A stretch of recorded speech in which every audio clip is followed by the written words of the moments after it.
అందరికి నమస్తే. ఈరోజు ఛందస్సులో లఘువు గురువు హ్రస్వాక్షరాలన్నీ లఘువులు, దీర్ఘాక్షరాలన్నీ గురువులు, ఇవన్నీ లఘు గురువుల యొక్క లక్షణాలు మనం చెప్పుకున్నాం కదా. ఈరోజు మనం త్రయాక్షర గణాలు, ఈ త్రయాక్షర గణాలు అనేవి ఎక్కువ వృత్త పద్యాల్లో మనం ఉపయోగిస్తాము. వాటిని గుర్తుంచుకోవడం కోసం చాలా మంది ఏం చేస్తుంటారంటే ఒక చక్రాన్ని వేయడం, ఆ చక్రం ద్వారా గుర్తుంచుకునేటట్లుగా చేస్తారు. ఇప్పుడు ఆ చక్రాన్ని ఒకసారి చూద్దాం. ఒకసారి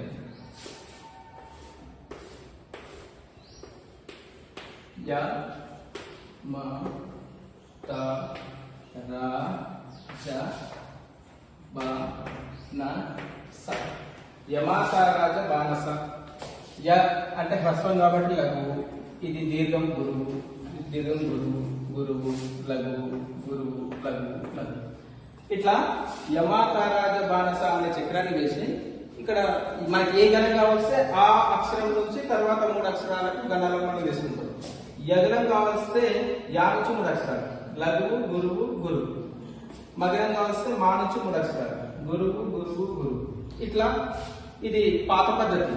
ఈ పాత పద్ధతిలో మనం కన్ఫ్యూజ్ అయ్యే అవకాశం ఉంది. ఎందుకంటే ఇక్కడ యాకు దీర్ఘం ఇయ్యలే, మాకు దీర్ఘం ఇచ్చినాం, తాకు దీర్ఘం ఇచ్చినాం, రాకు దీర్ఘం ఇచ్చినాం. ఇక్కడ జాకు దీర్ఘం ఇయ్యలే, బాకు దీర్ఘం ఇచ్చినాం. ఈ రెండింటికి మళ్ళీ దీర్ఘాలు ఇవ్వాలి. ఏ అక్షరానికి దీర్ఘం ఇవ్వాలి, ఏ అక్షరానికి దీర్ఘం ఇవ్వకూడదు అంటే చెప్పి ఒక కన్ఫ్యూజన్ అనేది ఉంటుంది. అందుకని మనం ఈ మొదటి పద్ధతి కాకుండా ఇంకా ఈజీగా ఇంకో రెండో పద్ధతి కూడా చెప్పుకోవచ్చు. ఆ రెండో పద్ధతి ఏంటి? సేమ్ ఇదే, యమాతారాజ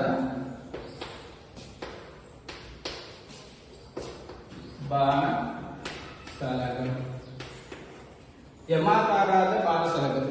దీంట్లో ఉన్న దీర్ఘాలు ఇచ్చింది కదా అంటే ఒకవేళ దీర్ఘాలు మర్చిపోయినా కూడా ఈ అక్షరాలు ఒకసారి లెక్క పెట్టుకోండి. 1 2 3 4 5 6 7 8 9 10 అక్షరాలను 2 భాగాలుగా విభజించుకోవాలి.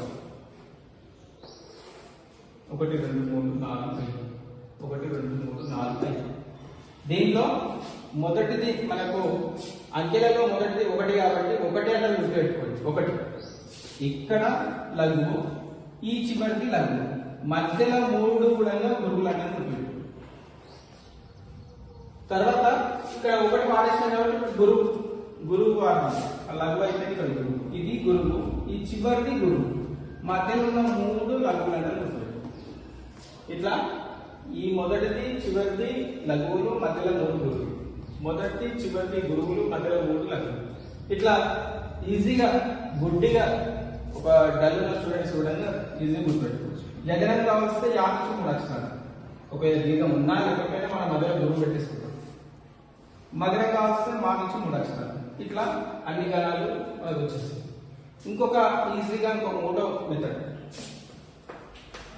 మూడోది కొద్దిగా దీనికంటే కొద్దిగా నేర్చుకోవాల్సి ఉంటుంది.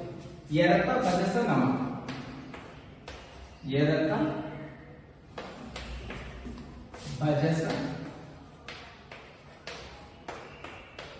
నమ.